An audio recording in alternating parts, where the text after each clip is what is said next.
नमस्कार, मैं हूं दीपाली राणा। आप देख रहे हैं योर मनी, पर्सनल फाइनेंस से जुड़ा हमारा स्पेशल शो जो हर रोज हम लाते हैं ताकि आपकी हेल्प कर सकें आपके पोर्टफोलियो को बेहतर बनाने में।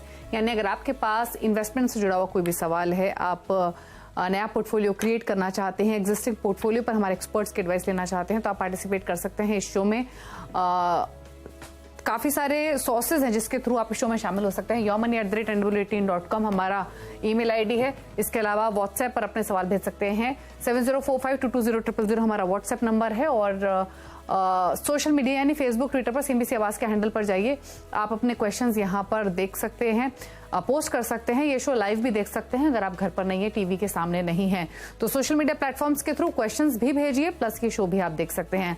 हमारे साथ हैं आज कंप्लीट सर्कल कैपिटल के पार्टनर और वेस्ट जोन के हेड विकास पुरी। विकास जी नमस्कार, स्वागत है आपका। और सवाल जवाब का जो सिलसिला है उसे शुरू करेंगे, लेकिन उससे पहले बात करेंगे आज आर्बिट्रेज फंड के बारे में कि एग्जैक्टली कौन सी कैटेगरी होती है, किन इन्वेस्टर्स को सूट करती है, इसमें क्या इसके सैलेंट फीचर्स हैं, क्या बारीकियां हैं, वो सब बातें समझते हैं आर्बिट्राज फंड के बारे में। तो बताइए विकास जी, क्या डिटेल्स हैं? धन्यवाद दीपाली जी। सो आर्बिट्राज कैटेगरी बेसिकली बहुत इंटरेस्टिंग कैटेगरी है दीपाली। इसमें क्या होता है कि जो लोग शॉर्ट टर्म के लिए पैसा इन्वेस्ट करना चाहते हैं और कोई किसी तरह का जोखिम या रिस्क नहीं लेना चाहते, तो उनके लिए बहुत अच्छी कैटेगरी है। लेकिन इसकी जो एक यूनिक फीचर है वो ये है कि इस प्रोडक्ट को जो डील किया जाता है या इस प्रोडक्ट में जो रिटर्न जनरेट की जाती है वो इक्विटी मार्केट से की जाती है। तो फॉर एग्जाम्पल आपको सिंप्लीफाई तरीके से समझाते हैं कि मान लीजिए जो लिस्टेड कंपनीज जैसे आईसीआईसीआई हो गया या एचडीएफसी हो गया, एसबीआई या रिलायंस, जो लिस्टेड कंपनीज है जिनके फ्यूचर्स में भी शेयर ट्रेड होते हैं, so there is something called mispricing. So for example अगर किसी एक स्टॉक का भाव आज की डेट में 800 रुपए चल रहा है, लेकिन उसका फ्यूचर का भाव जो है वो हो सकता है 820 हो या 780 हो या 770 हो, बेस्ड ऑन इन्वेस्टर्स को क्या लग रहा है आगे का view. So there is a mispricing. So fund manager क्या करते हैं, साइमल्टेनियस ट्रेड लेते हैं, एक जगह पे बाय करके दूसरे पे सेल करते हैं। वो साइमल्टेनियस ट्रेड में जो 20 या 30 या 40 रुपए जो भी वो आर्बिट्राज या मिस प्राइसिंग का जो गैप होता है वो उनकी कमाई है। सो बेसिकली क्या होता है कि प्लेटफॉर्म इक्विटी का यूज होता है लेकिन रिस्क फ्री ट्रेड होता है। बिकॉज यदि मिस प्राइसिंग है, एक ही स्टॉक जो फ्यूचर में और कैश में लिस्टेड है, यदि उसके प्राइस में डिफरेंस है तो फंड मैनेजर उसको डील करेगा। अगर नहीं है, अब आर्बिट्राज अपॉर्चुनिटी नहीं है, तो फंड मैनेजर उसको फिर कुछ भी नहीं करेगा। तो जो पैसा है वो उस समय फिर वो शॉर्ट टर्म एफडीज जो होती है, बैंक्स की एफडीज या शॉर्ट टर्म मनी जो होती है उसमें रख देते हैं। So basically it's a risk free product but peg towards liquid funds या अल्ट्रा शॉर्ट टर्म फंड्स या शॉर्ट टर्म जो एफडीज है उनके सामने में। बट ये क्यों बेहतर है, बिकॉज इसका टैक्सेशन, क्योंकि ये इक्विटी पे डील करते हैं इसको अपॉर्चुनिटीज को क्रिएट करने के लिए, तो टैक्सेशन इसका इक्विटी का है, विच मीन्स एक साल के अंदर इसमें जो भी कमाई होगी उसमें 15% का टैक्स लगता है और एक साल के ऊपर 10%। तो यही अगर आप एफडी में कर रहे हैं तो एफडी में 30% टैक्स लगेगा। तो यदि एफडी की रिटर्न और आर्बिट्राज फंड की रिटर्न सेम भी है तो भी आर्बिट्राज फंड बेटर रहेगा, बिकॉज इसमें आपका टैक्सेशन जो है वो 15% है। ओके, तो टैक्सेशन के पर्सपेक्टिव से ये एक अच्छी कैटेगरी है। और जैसे आपको बताया गया कि एक साल में से कम का अगर आपका निवेश होता है तो short term capital gains tax लगेगा जो कि 15% के आसपास का है। एक साल से ज्यादा का समय तो एलटीसीजी लगेगा जो कि 10% के आसपास है। चलिए, तो अगर आप भी आर्बिट्रेज फंड लेना चाहते हैं तो विकास जी से पूछ लेते हैं कुछ फंड के नेम्स भी, क्योंकि ये बहुत कॉमन कैटेगरी नहीं है। बताइए विकास जी, टॉप 5 फंड्स आर्बिट्रेज कैटेगरी के। तो दीपाली जी, लगभग जितने भी म्यूचुअल फंड हाउसेज हैं उन सबके पास में आर्बिट्राज फंड कैटेगरी होती है। सो जो टॉप के फंड्स हैं, जैसे आप आईसीआईसीआई इक्विटी आर्बिट्राज फंड हो गया या एसबीआई आर्बिट्राज फंड हो गया, कोटक इक्विटी आर्बिट्राज फंड हो गया, एचडीएफसी आर्बिट्राज फंड हो गया। सो ये सभी जो फंड हाउसेज हैं उनके पास में आर्बिट्राज कैटेगरी रहती है। जैसे आदित्य बिरला आर्बिट्राज फंड। सो इस तरीके से हर एक फंड हाउस के पास में आर्बिट्राज फंड होता है। जो मैंने 4-5 नाम लिए उनमें से कोई सा भी आर्बिट्राज फंड लिया जा सकता है। ओके, तो काफी सारे नेम्स आपको बताए गए हैं आर्बिट्राज कैटेगरी के, आपकी स्क्रीन पर है, नोट कर लीजिए। HDFC arbitrage, Kotak equity arbitrage, ICICI prudential equity arbitrage, Aditya Birla का आर्बिट्राज फंड भी और एसबीआई का भी आर्बिट्रेज अपॉर्चुनिटीज फंड है। अब लेते हैं क्वेरीज को। एसएस पटेल मध्य प्रदेश से हमारे साथ मौजूद हैं। पटेल साहब नमस्कार, बताइए क्या सवाल है आपका?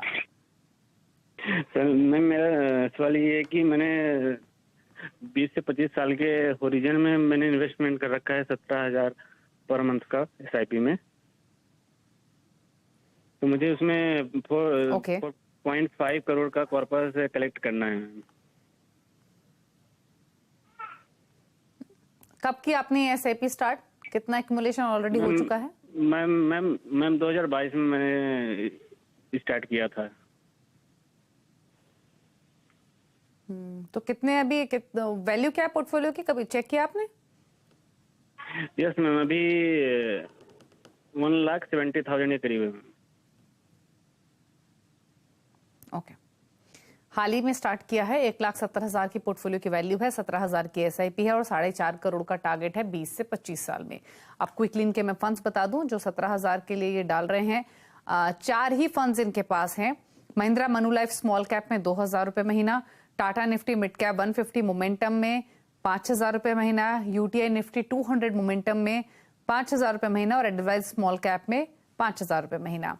बताइए इनके सवाल पर आपकी राय क्या रहेगी विकास जी? पटेल जी, जो आप SIP कर रहे हैं 25 साल जो आपने बोला, वो अगर आप कंटिन्यू रखते हैं तो फॉर श्योर आपका 4.5 करोड़ के आसपास का कॉर्पस बन जाएगा। टारगेट अचीव करने में कोई प्रॉब्लम नहीं है, बट मुझे ऐसा लगता है कि करंट सिनेरियो में आपको अभी थोड़ा सा स्मॉल कैप कट डाउन करना चाहिए। आप मल्टी कैप स्ट्रेटजी में आइए। मल्टी कैप स्ट्रेटजी में आपको स्मॉल कैप का भी एक्सपोजर मिल जाता है। तो दो छोटी चेंजेस मैं आपको बताना चाहूंगा कि आप महिंद्रा जो स्मॉल कैप फंड है उसको Mahindra Manulife multi cap fund में स्विच कर लीजिए और ईडलवाइज का जो स्मॉल कैप फंड है वो आप कोटक इमर्जिंग इक्विटी फंड के थ्रू प्ले कर सकते हैं। सो बेसिकली ये दो स्मॉल कैप फंड को अगर आप एग्जिट करके एक मल्टी कैप फंड ले लीजिए और एक कोटक इमर्जिंग इक्विटी फंड जो है वो मिड और स्मॉल का कॉम्बिनेशन आता है, तो उनका ट्रैक रिकॉर्ड भी बहुत अच्छा है। तो ये 2 फंड आप इंक्लूड करिए, बाकी 2 फंड आप कंटिन्यू रखिए, बाकी ओवरऑल पोर्टफोलियो आपका अच्छा है। ओके, तो पोर्टफोलियो सही है। टारगेट भी आप इस SIP से हासिल कर लेंगे क्योंकि समय सीमा आपके पास काफी ज्यादा है, बट स्टिल कोशिश कीजिए 17,000 से ज्यादा की आप SIP करें। हर साल थोड़ा थोड़ा बढ़ाएं, जैसे आपकी इनकम बढ़े, इन्फ्लेशन को भी ध्यान में रखते हुए, और जितना एक्यूमुलेशन कर लेंगे उतना बेहतर ही है। पोर्टफोलियो में जो सजेशन आपको दिए गए हैं, महिंद्रा मनुलाइफ स्मॉल कैप और साथ ही एडलवाइज स्मॉल कैप, इनसे निकलने की सलाह है। 2 funds Mahindra Manulife multi cap और कोटक इमर्जिंग इक्विटी, 2 फंड्स आपको नए सजेस्ट किए गए हैं। इनकी जगह ये बदलाव आप कीजिए अपने पोर्टफोलियो में। कुणाल शर्मा सिक्किम से हमारे साथ मौजूद हैं। शर्मा जी नमस्कार, बताइए सवाल। नमस्कार। मेरा अभी SIP 3 चल रहा है, express blue chip regular plan fund, Kotak emerging fund और UTI यूनिट स्कीम है। और मैंने उसमें कोटक इमर्जिंग फंड में मैंने 8,000 डाला है और UTI में मैंने 3,000 डाला है, एक्सेस ब्लू चिप में 3,000 डाला है। मैं 2021 से कर रहा हूँ और मैंने अभी जून में ICICI prudential US blue chip fund में 2 लाख डाला है। अभी मेरा टोटल फंड का वैल्यू है 4 लाख से थोड़ा ज्यादा है। अब मेरा 10 से 15 साल का होराइजन है। अभी इसमें आपकी लमसम इन्वेस्टमेंट शामिल है जो आपने 4.5 लाख की पोर्टफोलियो वैल्यू बताई है, इसमें SIP के साथ साथ जो 2 लाख की लमसम है वो भी इंक्लूडेड है। हाँ, उसी में है। ठीक है, ठीक है। तो 14,000 की एग्जिस्टिंग SIP, 4.5 लाख की पोर्टफोलियो की वैल्यू और इस SIP में इनकी 2 लाख की lump sum investment ICICI prudential US blue chip वाली शामिल है। 3 फंड्स है, कोटक इमर्जिंग इक्विटी 8,000 रुपए महीना, UTI master share unit scheme 3,000 per month, axis blue chip में 3,000 पर मंथ, 50 लाख का टारगेट इन 10 ईयर्स। बताइए कुणाल जी, बहुत बहुत बधाई हो आपको कि आपने बहुत ही यंग एज में अपना पोर्टफोलियो बिल्ड करना शुरू कर दिया और ये लॉन्ग रन में आपको काफी हेल्प करेगा। 2 स्मॉल चेंजेस मैं आपको बताना चाहूंगा। UTI मास्टर शेयर की जगह पे आप UTI वैल्यू अपॉर्चुनिटीज फंड है वो आप शिफ्ट कर दीजिए। ICICI ब्लू चिप में जैसे आपने बोला कि आपने लमसम किया हुआ है, क्योंकि आपका एक टाइम होराइजन काफी लंबा है, तो अगेन मैं आज की डेट में आज की परिस्थितियों को देखते हुए मुझे लगता है कि आप एक मल्टी कैप अप्रोच लेंगे तो ज्यादा बेहतर रहेगा। बिकॉज आपका मल्टी कैप में आपको ब्लू चिप का एक्सपोजर भी मिलेगा, मिड कैप का भी मिलेगा और स्मॉल कैप का भी मिलेगा, तो एक ये आप स्विच कर सकते हैं। इसके अलावा आपका एक्सिस ब्लू चिप जो फंड है उसको भी आप एक ना फोकस्ड फंड अप्रोच में लेके चलिए। एक्सिस का फोकस 25 एक अच्छा फंड है, उसमें आप शिफ्ट कर लीजिए। क्योंकि आप यंग है, टाइम होराइजन काफी अधिक है, तो ब्लू चिप आप थोड़ा कम रखिए। आप दूसरे जो फंड मैनेजमेंट स्टाइल है उनको अपनाइए। और थोड़ा पोर्टफोलियो आप एग्रेसिव भी कर सकते हैं, इसीलिए मैंने आपको एक्सिस फोकस 25 और आईसीआईसीआई प्रू का multi cap fund, Kotak emerging बहुत अच्छा फंड है, उसको कंटिन्यू करिए। और यूटीआई वाला जो मैंने आपको बताया वो यूटीआई वैल्यू अपॉर्चुनिटीज फंड में आप स्विच कर सकते हैं। रही बात जो करंट आपका पोर्टफोलियो है उसको देखते हुए आपका जो अगला आपने जो 15-20 इयर्स का टाइम होराइजन बताया, तो इजीली आपका 55 to 60 लाख के आसपास का कॉर्पस बन जाएगा। बट यदि आप अपना अमाउंट बढ़ाते जाएंगे तो इट कैन ग्रो फर्दर। ठीक है, तो लक्ष्य तो आप हासिल कर लेंगे 50 से 60 लाख का इन 10 इयर्स इस एसआईपी से, लेकिन पोर्टफोलियो में बदलाव क्लियरली हैं। नोट कर लीजिए changes. UTI master share, axis blue chip, ICC prudential US blue chip, इनसे निकलने की सलाह है। Axis focus 25, UTI value opportunities और आईसीसी प्रूडेंशियल मल्टी कैप, ये 3 फंड्स को आपको ऐड करना है। तो बेसिकली यूटीआई मास्टर शेयर से आप यूटीआई वैल्यू अपॉर्चुनिटीज में स्विच कर सकते हैं, एक्सिस ब्लू चिप से स्विच कीजिए एक्सिस फोकस 25 में, ICC prudential US blue chip से निकल जाइए, उसकी जगह ICC Prudential multi cap fund ले लीजिए, कोटक इमर्जिंग इक्विटी में आप बने रहिए। तो यानी जो नया पोर्टफोलियो होगा आपका उसमें 4 फंड्स होंगे, Axis focus 25, UTI value opportunities, ICC Prudential multi cap और कोटक इमर्जिंग इक्विटी। इसमें आप lump sum ICC pru multi cap में डाल सकते हैं या फिर लमसम अमाउंट को भी एसआईपी फॉर्म में बाकी सभी फंड्स में इक्वली डिवाइड कर सकते हैं।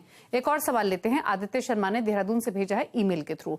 29 इयर्स इनकी एज है, 77,500 की इनकी एसआईपी चल रही है, पोर्टफोलियो की वैल्यू ऑलरेडी 50 लाख रुपए है, इक्विटी पीएफ में भी इन्होंने इन्वेस्टमेंट्स की हुई हैं और 10 करोड़ का कॉर्पस इनको चाहिए 10 इयर्स का, 15 to 20 इयर्स के होराइजन में 10 करोड़ का कॉर्पस, 50 लाख एक्जिस्टिंग पोर्टफोलियो की वैल्यू है। और फिलहाल तो 77,500 की एसआईपी चल रही है, लेकिन इसे बढ़ाकर 1.5 लाख रुपए महीने की करना चाहते हैं। एफडी और बॉन्ड में 15 लाख है, पीपीएफ में 1.5 लाख रुपए सालाना है डाल रहे हैं और पीएफ में 36,000 रुपए हर महीने। फंड्स देखते हैं इनके अब। 361 फोकस इक्विटी में 10,000 रुपए महीना, पराग पारिक फ्लेक्सी कैप में 10,000 रुपए महीना, Edelweiss small cap JM value fund में 10,000, बंधन निफ्टी 50 इंडेक्स फंड में 20,000, क्वांट मिड कैप फंड में 12,500 और मेरे एसेट इमर्जिंग ब्लू चिप में भी 5,000 रुपए महीना। तो पोर्टफोलियो तो छोटा है इनका, ज्यादा क्लटर्ड नहीं किया है इन्होंने यूजुअली, बट क्या सजेशन इनके गोल पर, इनके फंड चॉइसेस पर? तो आदित्य जी, आपका ओवरऑल जो आपने पोर्टफोलियो बिल्ड किया, बहुत ही अच्छा पोर्टफोलियो बिल्ड किया आपने। उसमें फिक्स्ड इनकम भी है, पीपीएफ और वो सब इन्वेस्टमेंट्स आपके पोर्टफोलियो का हिस्सा हैं। और यही अगर आप इससे चलते जाएंगे तो आप रफली 8 करोड़ के आसपास का पोर्टफोलियो बन जाएगा। और यदि जैसा आपने बोला कि आपका सिप अमाउंट आप बढ़ा सकते हैं, तो you can aim at 10 crore also. As far as fund is concerned, मैं अभी वही बोलना चाहूंगा कि आप थोड़ा सा भी स्मॉल कैप का एक्सपोजर कट डाउन करिए। जो आपने इन्वेस्ट कर दिया उसमें बने रहिए, उसको मत विड्रॉ करिए, बट आप अपना एसआईपी जो है वो क्लोज करके नए फंड्स जो मैं आपको सजेस्ट करने वाला हूं उसमें आप कर सकते हैं। तो फॉर एग्जांपल, आप क्वांट मिड कैप की जगह पे Tata large and mid cap fund ले लीजिए, वो एक बेहतर विकल्प रहेगा। इसी तरीके से जेएम वैल्यू फंड जो है उसकी जगह पे आप एसबीआई कॉन्ट्रा फंड ले लीजिए। और तीसरा, आपने जो ईडलवाइज का फंड लिया हुआ है स्मॉल कैप, उसको भी आप क्लोज करके आप मेरे एसेट का मल्टी कैप फंड ले लीजिए। सो आइडिया ये है कि आप स्मॉल कैप एक्सपोजर को यहाँ से और ज्यादा इंक्रीमेंटल एक्सपोजर ना दीजिए, जितना आपने इन्वेस्ट किया वो बने रहिए। दूसरे जो इन्वेस्टमेंट आपको जो दूसरे फंड्स मैंने सजेस्ट किए वो आप ऐड करिए पोर्टफोलियो में। और जब एक अपॉर्चुनिटी आपको मिले स्विच करने की, जिसमें आपका टैक्सेशन और लॉक इन पीरियड या कुछ ऐसा ना हो, तब विड्रॉ करके ये जो फंड्स हैं इसमें आप अपना मर्ज कर सकते हैं।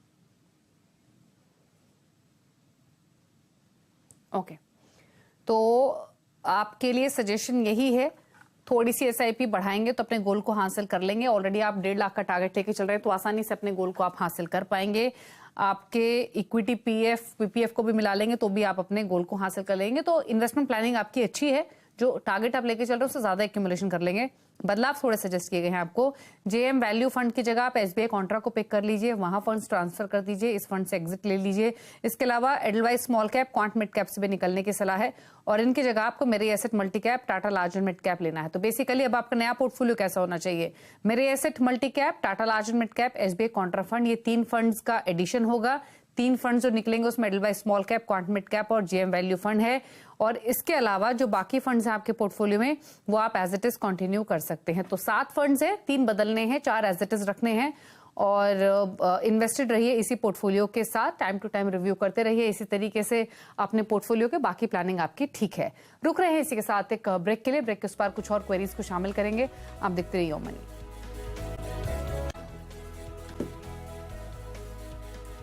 आप देख रहे हैं योर मनी। विकास में हमारे साथ मौजूद हैं अभी क्वेरीज को आंसर करने के लिए। और भी क्वेश्चंस हमें मिले हैं, उनसे करते हैं बातचीत। और अगले कॉलर जो हमारे साथ कनेक्टेड हुए हैं राजेश पटना से। राजेश जी नमस्कार, बताइए सवाल।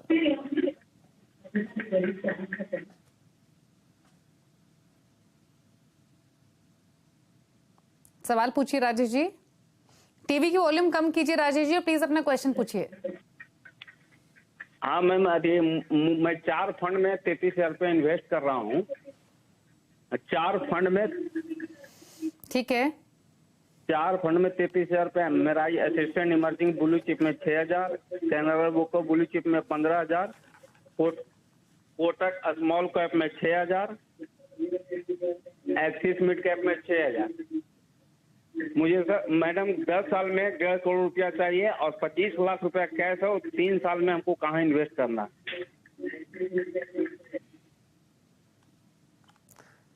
3 साल के लिए कहाँ इन्वेस्ट करना है ये आपने पूछा? 25 लाख रुपए जो कैश है आपके पास, यही बोला आपने अभी? जी।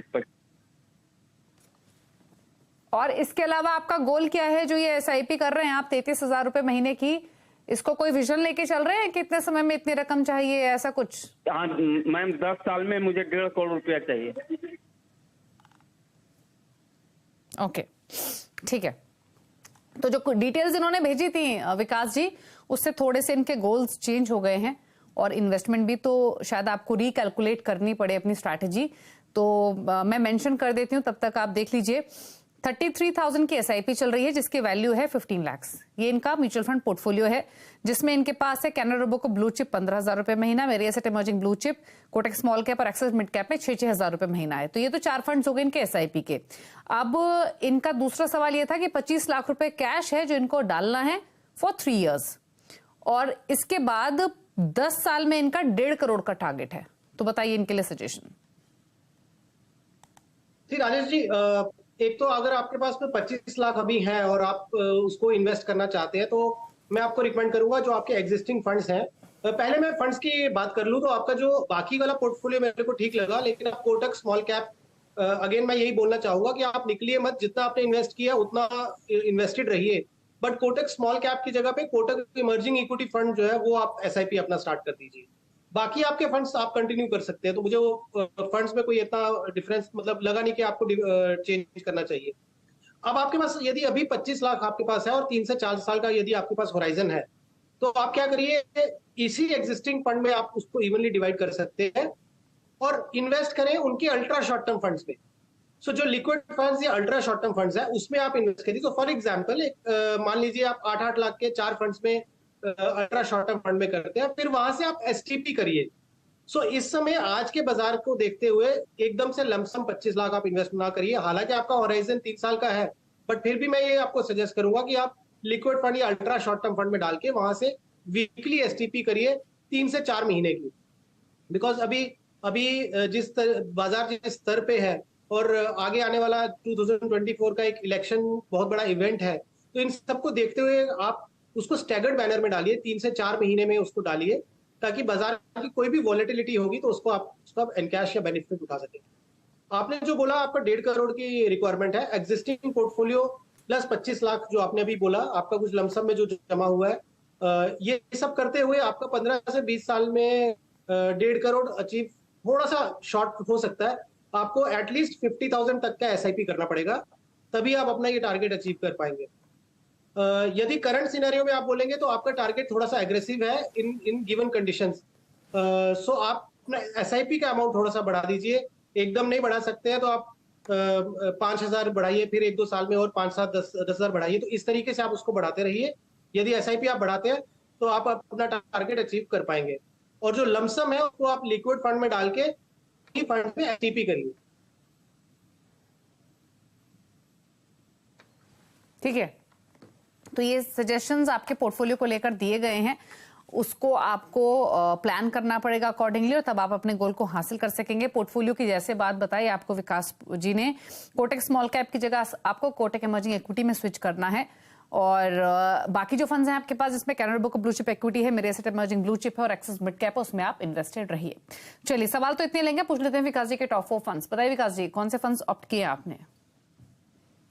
तो दीपाली, मैं हमेशा बोलता हूँ कि आज की परिस्थिति के हिसाब से और आज की परिस्थिति के हिसाब से हम थोड़ा सा मल्टी कैप अप्रोच के लिए ज्यादा सजेस्ट करेंगे rather than going straight away into small cap और mid caps. So Tata large and mid cap fund, ICICI Pru multi cap fund, Kotak emerging equity fund and last में Mahindra Manulife multi cap fund, इनका portfolio भी बहुत अच्छा है। सो ये 4 fund से आप आज की डेट में जो लोग नए निवेशक है, शुरुआत करना चाहते हैं, इन 4 फंड से शुरू कर सकते हैं।